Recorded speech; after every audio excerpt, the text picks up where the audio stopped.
नमस्कार। आओ सुनाओ में आपका स्वागत है। आज की कहानी है बिना सोचे समझे किसी पर भी भरोसा मत करो। आज से लगभग 100 वर्ष पहले की बात है। उत्तर प्रदेश के एक छोटे से गांव में चंपा नाम की एक लड़की रहती थी। गांव के बाहरी छोर पर एक छोटी सी झोपड़ी में वो अपनी मां रामप्यारी के साथ रहती थी। चंपा की उम्र मात्र 13 वर्ष थी, लेकिन उसके कंधों पर जिम्मेदारियों का भार इतना था जितना कि किसी वयस्क महिला पर होता। उसके पिता लखपत राम को बरसात के मौसम में डूबने से मृत्यु हुए अभी मात्र 2 साल ही हुए थे। तब से चंपा और उसकी मां ने एक दूसरे का सहारा लेकर जीवन बिताया था। रामप्यारी अक्सर बीमार रहती थी। वो जब भी ठीक होती तो गांव के कुछ घरों में बर्तन मांजने और झाड़ू पोंछा करने का काम कर लेती थी, लेकिन उसकी तबीयत अधिकतर खराब ही रहती, जिसके कारण परिवार की आर्थिक स्थिति बहुत खराब थी।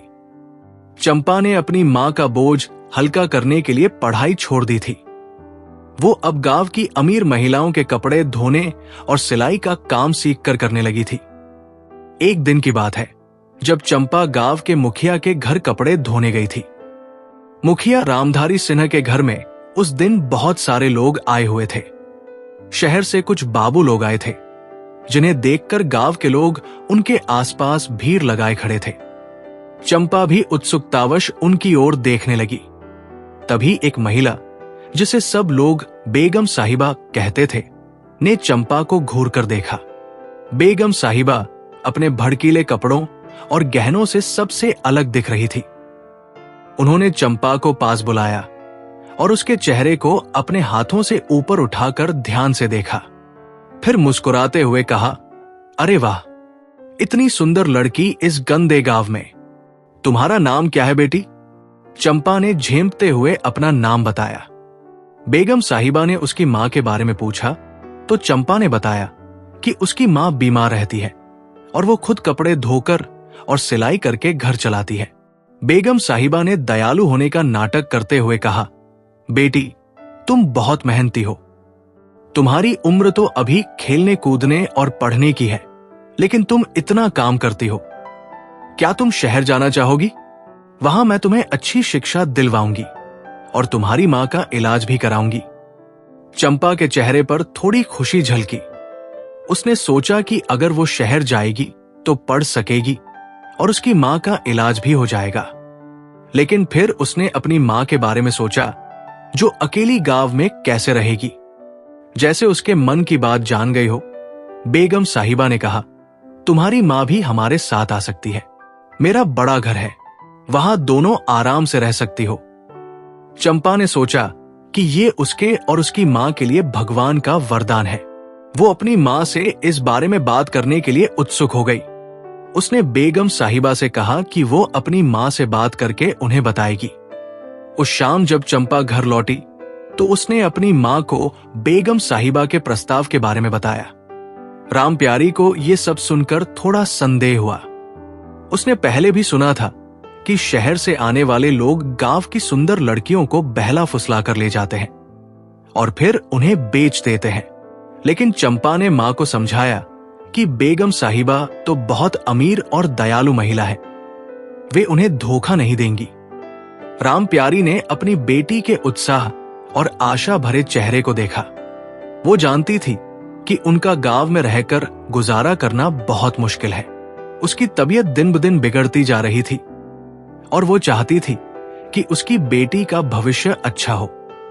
इसलिए कुछ सोच विचार के बाद उसने चंपा के शहर जाने की इच्छा को स्वीकार कर लिया।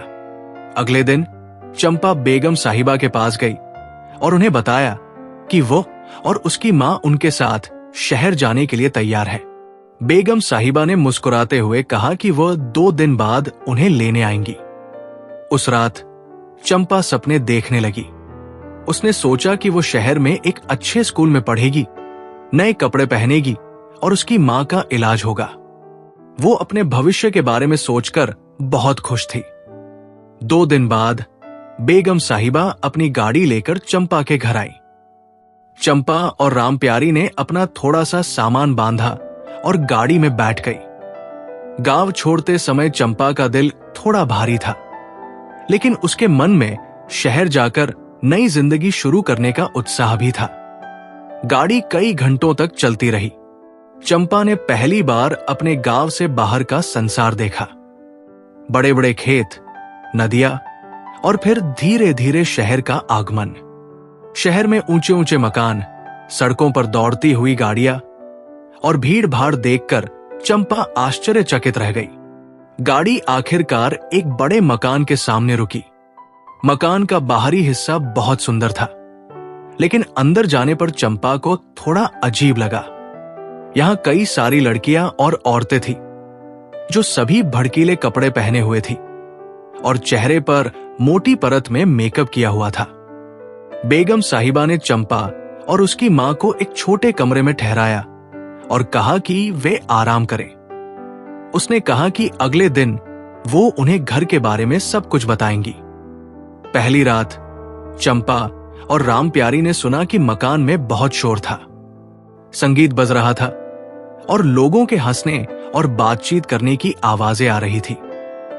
चंपा ने अपनी मां से पूछा, मां, ये कैसा घर है? यहां इतना शोर क्यों है?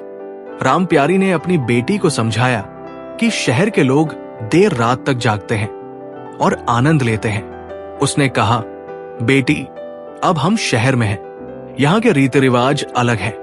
हमें थोड़ा समय लगेगा आदत डालने में। चंपा ने सिर हिलाकर मां की बात मान ली, लेकिन उसके मन में अजीब सा डर था। वो सो गई, लेकिन रात भर उसे अजीब अजीब सपने आते रहे। अगले दिन सुबह बेगम साहिबा उनके कमरे में आई। उन्होंने राम प्यारी से कहा, तुम्हारी तबीयत ठीक नहीं है, मैं तुम्हें डॉक्टर के पास ले जाऊंगी। और चंपा, तुम घर में ही रहना। मैं तुम्हें कुछ नए कपड़े दूंगी और फिर बताऊंगी कि तुम्हें क्या करना है। बेगम साहिबा राम प्यारी को लेकर चली गई। चंपा अकेली घर में रह गई। थोड़ी देर बाद एक लड़की उसके कमरे में आई। उसका नाम शबन था। वो चंपा से कुछ बड़ी थी, शायद 17 या 18 साल की होगी। शबन ने चंपा से दोस्ती की और उसे पूरे घर का दौरा कराया। जब चंपा ने पूछा कि ये क्या जगह है, तो शबन ने बताया, ये कोठा है। यहां हम जैसी लड़कियां मेहमानों के साथ नाचती गाती हैं और उन्हें खुश करती है। चंपा को समझ नहीं आया कि शबन क्या कह रही है। उसने फिर पूछा, मुझे बेगम साहिबा ने कहा था कि वे मुझे स्कूल भेजेंगी। क्या मैं यहां से स्कूल जा सकूंगी? शबन ने मुस्कुराते हुए कहा, नहीं चंपा, यहां कोई स्कूल नहीं जाता। यहां तुम्हें नाचना गाना सिखाया जाएगा। तुम बहुत सुंदर हो, तुम्हें बहुत सारे लोग पसंद करेंगे और तुम्हें बहुत पैसे मिलेंगे।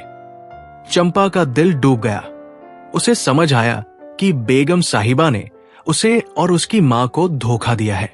वो जानना चाहती थी कि उसकी मां कहाँ है, लेकिन शबम ने कहा कि वो नहीं जानती।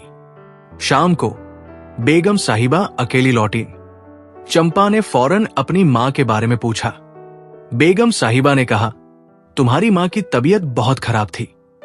डॉक्टर ने कहा है कि उन्हें कुछ दिनों के लिए अस्पताल में रहना होगा। तुम चिंता मत करो, मैं उन्हें देख रही हूं। चंपा को बेगम साहिबा की बात पर विश्वास नहीं हुआ।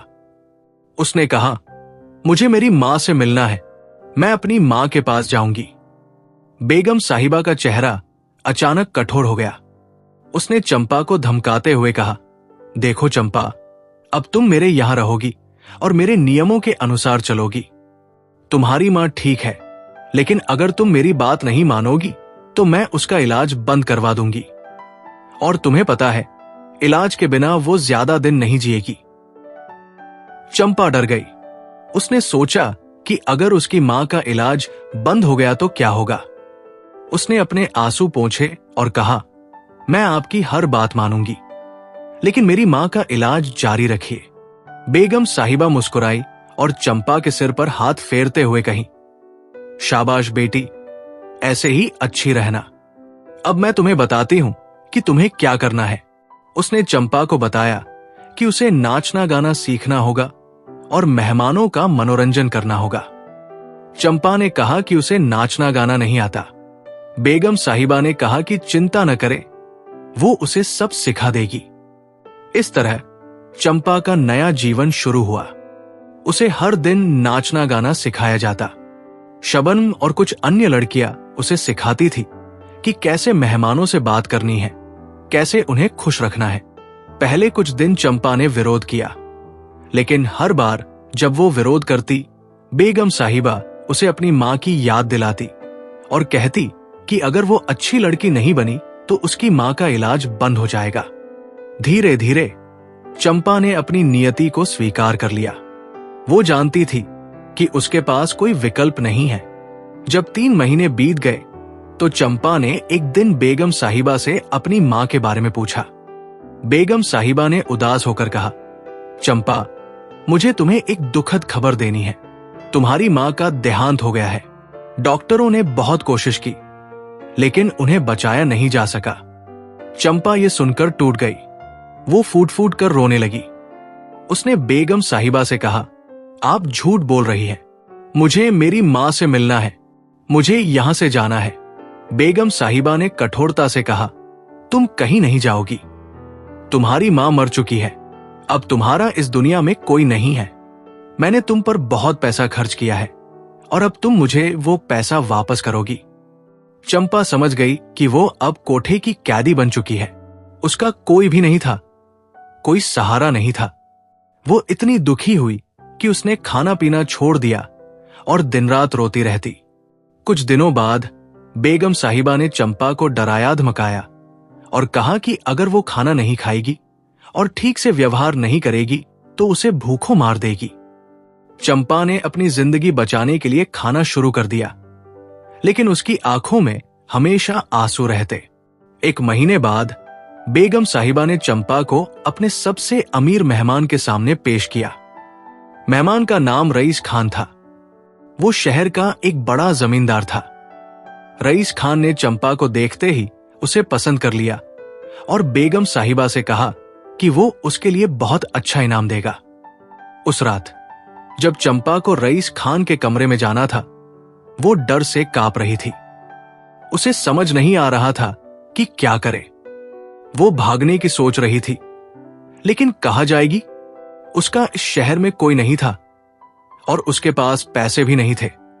जैसे ही वो कमरे में गई, रईस खान ने उसे शराब पेश की। चंपा ने मना किया, लेकिन रईस खान ने जबरदस्ती उसके मुंह में शराब डाल दी। चंपा खांसने लगी और आंखों से आंसू बहने लगे। रईस खान ने उसे कहा, तुम बहुत सुंदर हो। मैं तुम्हें अपने महल में रखना चाहता हूं। वहां तुम्हें किसी चीज की कमी नहीं होगी। चंपा ने कहा, मुझे यहां से जाना है। मैं अपने गांव वापस जाना चाहती हूं। रईस खान हंसा और बोला, तुम्हारा गांव? वहां तुम्हारा क्या है? कौन है वहां तुम्हारा? तुम वहां जाकर क्या करोगी? यहां तुम्हें सब कुछ मिलेगा, अच्छे कपड़े, अच्छा खाना और मेरा प्यार। चंपा ने कहा, मैं आपका प्यार नहीं चाहती। मुझे मेरी आजादी चाहिए। रईस खान का चेहरा लाल हो गया।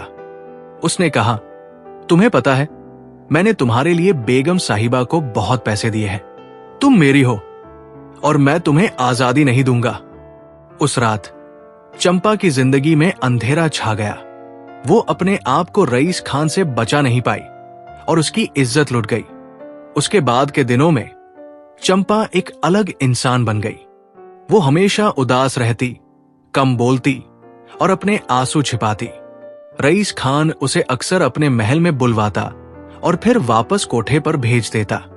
बेगम साहिबा ने चंपा को समझाया कि यही उसकी किस्मत है और उसे इसे स्वीकार कर लेना चाहिए। उसने कहा, देखो चंपा, तुम्हारे जैसी हजारों लड़कियां हैं इस शहर में। तुम अकेली नहीं हो। सब अपनी अपनी किस्मत लेकर आती है यहां। तुम भी अपनी किस्मत स्वीकार कर लो। चंपा धीरे धीरे अपनी नई जिंदगी में ढल गई। वो हंसना मुस्कुराना सीख गई, लेकिन उसकी आंखों में हमेशा एक खालीपन रहता था। वो अपना दुख किसी से नहीं बांटती, बस चुपचाप सहती रहती। एक दिन कोठे पर एक नया मेहमान आया। उसका नाम निर्मल था। वो शहर का एक युवा साहित्यकार था जो समाज की बुराइयों के बारे में लिखता था। वो अपने दोस्तों के साथ कोठे पर आया था, लेकिन वो उनकी तरह शराब नहीं पीता था और न ही लड़कियों के साथ अभद्र व्यवहार करता था। जब निर्मल ने चंपा को देखा तो उसे उसकी आंखों में छिपा दर्द दिखाई दिया।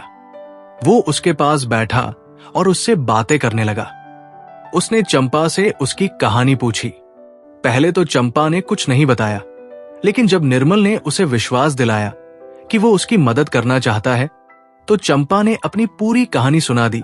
कैसे बेगम साहिबा ने उसे और उसकी मां को धोखा दिया, कैसे उसकी मां की मौत हुई या शायद उसे मार दिया गया, और कैसे वो इस कोठे की कैदी बन गई। निर्मल चंपा की कहानी सुनकर बहुत दुखी हुआ।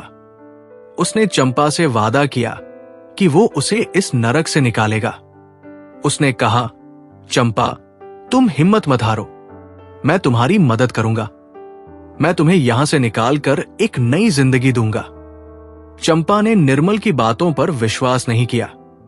उसने कहा, आप जैसे कितने लोग आए और चले गए, सब वादे करते हैं लेकिन कोई पूरा नहीं करता। मैं जानती हूं कि मेरी किस्मत में यही लिखा है। निर्मल ने कहा, नहीं चंपा, किस्मत को हम अपने हाथों से बदल सकते हैं, तुम मुझ पर भरोसा रखो। उसके बाद निर्मल हर दिन कोठे पर आने लगा। वो चंपा से बातें करता, उसे किताबें लाकर देता और उसके दिल में आशा की किरण जगाता। चंपा भी धीरे धीरे निर्मल पर भरोसा करने लगी और उसके साथ अपने दिल की बातें शेयर करने लगी। बेगम साहिबा को निर्मल का हर दिन आना अच्छा नहीं लगा। उसने चंपा को चेतावनी दी कि वो निर्मल से दूर रहे। ये कहानी का पहला भाग है। अगर आपको कहानी पसंद आई है, कमेंट करके जरूर बताएं ताकि हम कहानी का दूसरा भाग लेकर आ सकें।